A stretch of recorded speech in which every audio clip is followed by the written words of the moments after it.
지난 80년간 지탱되던 세계 경제 시스템이 완전히 무너지고 있습니다. 스위스 다보스에서 세계 최고 권력자들이 한 목소리로 선언했죠. 세계화는 실패했다고요. 그런데 더 섬뜩한 건 따로 있습니다. 인공지능이 모든 걸 장악하기 전에 자산을 확보하지 못하면 당신은 영원히 지금 이 자리에 묶일 수 있다는 경고입니다. 남은 시간은 고작 5년입니다. 지금부터 이 거대한 변화의 실체가 무엇인지, 그리고 우리는 어떻게 준비해야 하는지 돈의 흐름을 읽어드리겠습니다.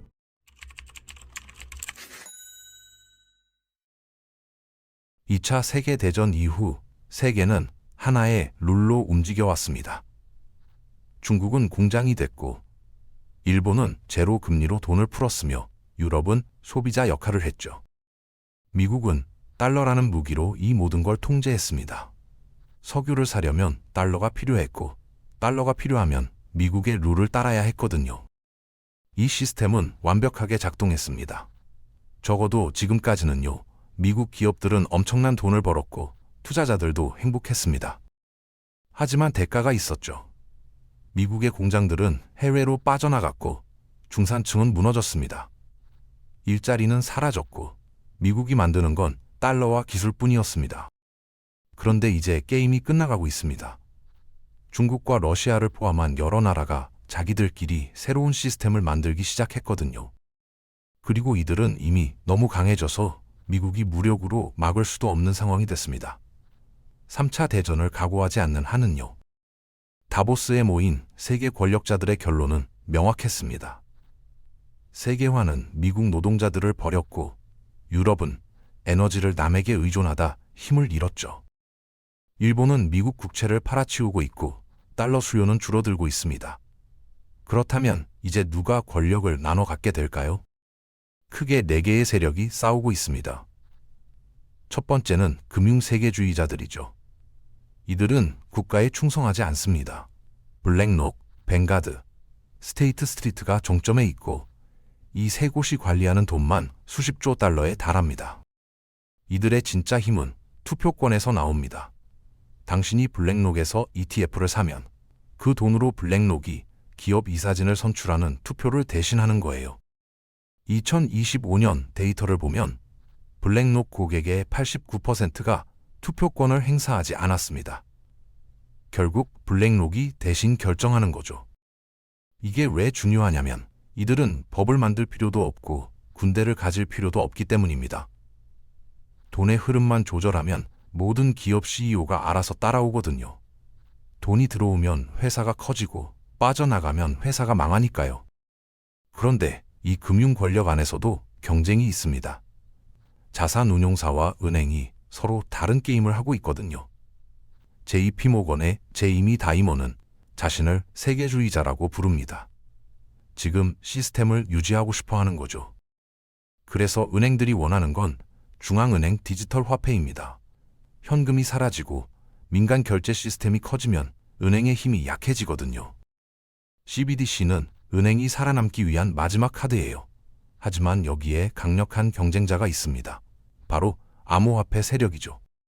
코인베이스 CEO는 공정한 경쟁을 원한다고 말합니다. 은행이 예금에 0.2% 이자를 주는데 스테이블 코인이 5%를 준다면 어디로 돈이 갈까요?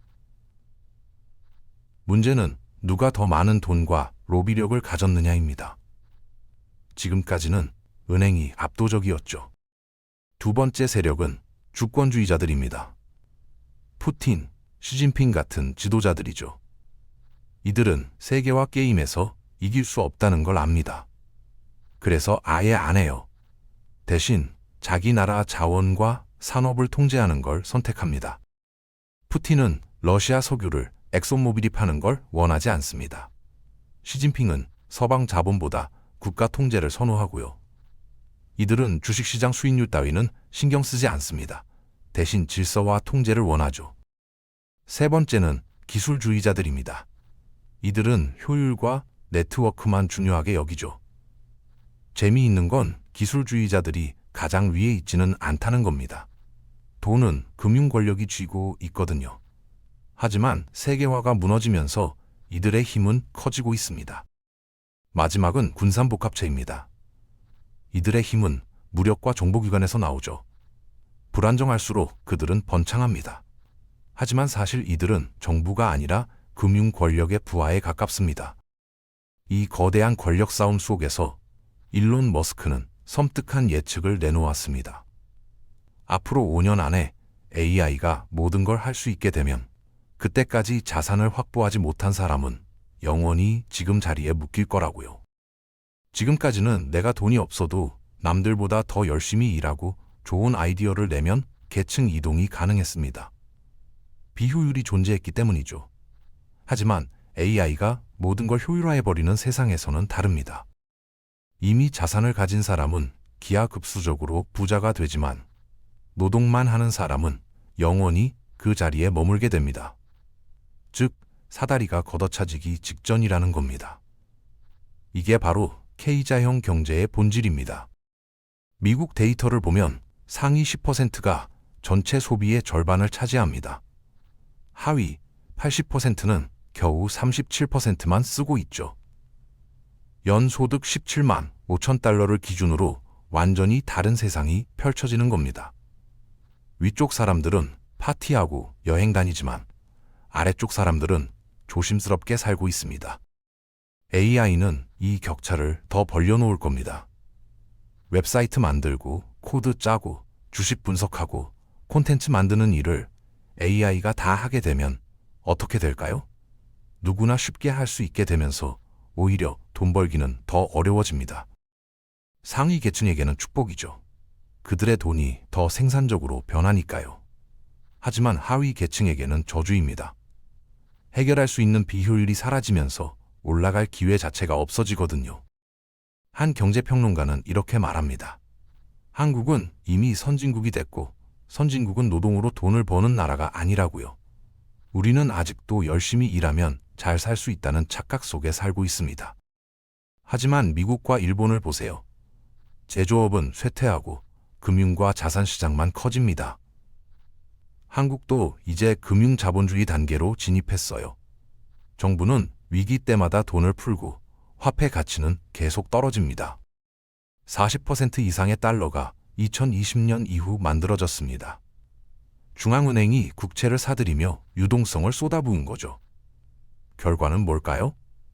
자산 가격은 하늘 높은 줄 모르고 올라갔고 현금을 쥐고 있던 사람들은 구매력을 잃었습니다. 이게 케인주주의 경제의 본질입니다. 경제가 무너지는 걸 막기 위해 계속 돈을 찍어내는 거죠. 그러면 주식과 부동산 같은 자산은 올라갑니다. 시스템이 고장난 게 아니라 원래 그렇게 설계된 겁니다. 한국 증시를 보세요. 코스피가 5천을 돌파했습니다. 왜 올랐을까요? 기업 이익이 좋아져서입니다. 반도체 현금 창출 능력이 엄청나게 커졌거든요. 전 세계 빅테크들이 한국에 상주하며 물건을 못 구해서 난리입니다. 하지만 모든 기업이 다 오른 건 아닙니다. 돈을 버는 기업만 올랐어요. 이게 바로 선진 금융시장의 특징입니다. 소수의 기업만 주가가 올라가는 거죠. 집중 투자의 시대가 온 겁니다. 미국도 그랬습니다. 빅테크만 계속 올랐죠.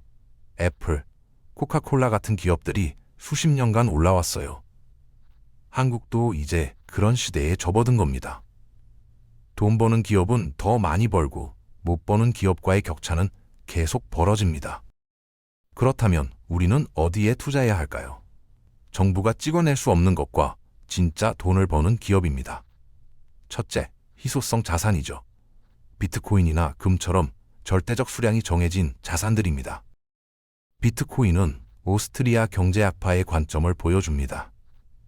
기술이 발전하면 물가는 내려가야 정상인데 정부가 돈을 찍어내니까 오르는 거죠. 비트코인으로 보면 모든 게 싸지고 있습니다. 부동산도, 주식도, 금도요.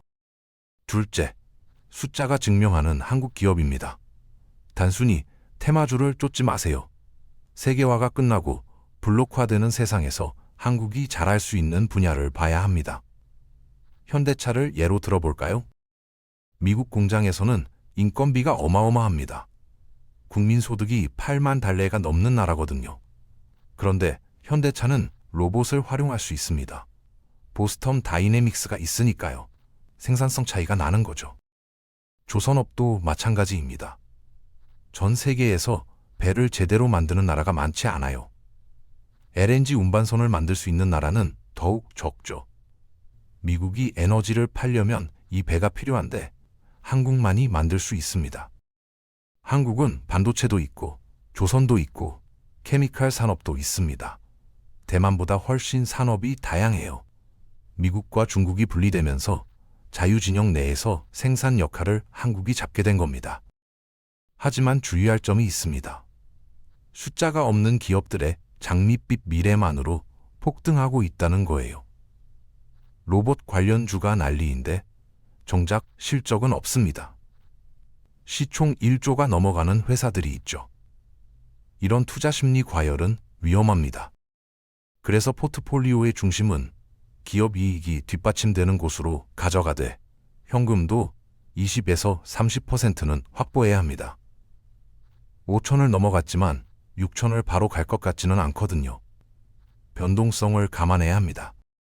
결국 제가 드리고 싶은 말은 이겁니다. 주식 투자는 이제 선택이 아니라 필수입니다. 저축만 해서는 살 수 없는 사회가 이미 도래했고 한국은 선진국의 금융 자본주의로 가고 있습니다. 적응하는 사람은 돈을 벌 것이고 적응하지 못한 사람은 도태될 겁니다. 자본의 가치를 믿는 사람들이 권력을 갖는 세상이 됐어요. 이 변화된 환경에서 뒤떨어져 낙오되지 않으려면 움직여야 합니다. 미국은 GDP 대비 주식 시총이 2.4배입니다. 일본은 1.5배까지 왔고요. 한국은 이제 1배를 넘고 있습니다. 이게 무슨 의미냐면 노동소득만으로는 살 수 없다는 걸 우리가 알게 됐다는 겁니다. 인플레이션 속도가 빨라지고 현금 가치가 녹아내리는 걸 임금으로는 방어할 수 없습니다. 두 가지 선택이 남았어요. 자포자기하고 그냥 놀든지 아니면 투자를 하든지요. 선진국들은 다 후자를 택했습니다. 세계화는 끝났고 AI는 우리 일자리를 위협하며 금융자본주의는 이미 시작됐습니다.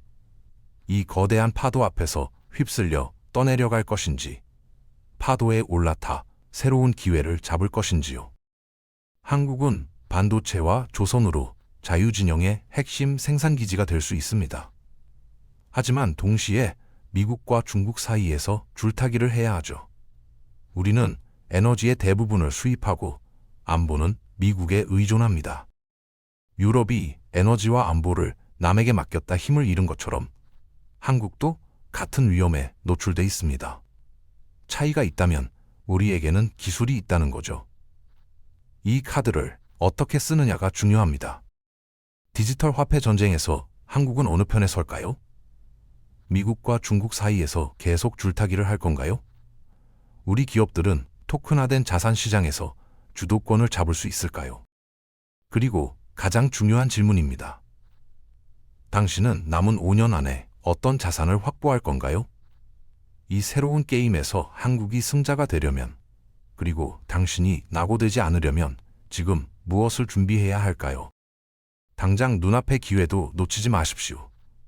반도체가 잠시 숨 고를 때 치고 나가는 우주항공, 정부 정책이 밀어주는 원전과 스테이블 코인 섹터를 주목하세요. 미국은 약달러로 가고 있고 이란 긴장 같은 지정학 리스크로 시장이 흔들린다면 그게 오히려 매수 찬스입니다. 이 영상이 여러분의 자산을 지키는 작은 이정표가 되었길 바랍니다. 오늘도 경제를 읽으며 자산을 키우는 하루 되시면 좋겠습니다. 구독과 좋아요는 영상 제작에 큰 힘이 됩니다. 감사합니다.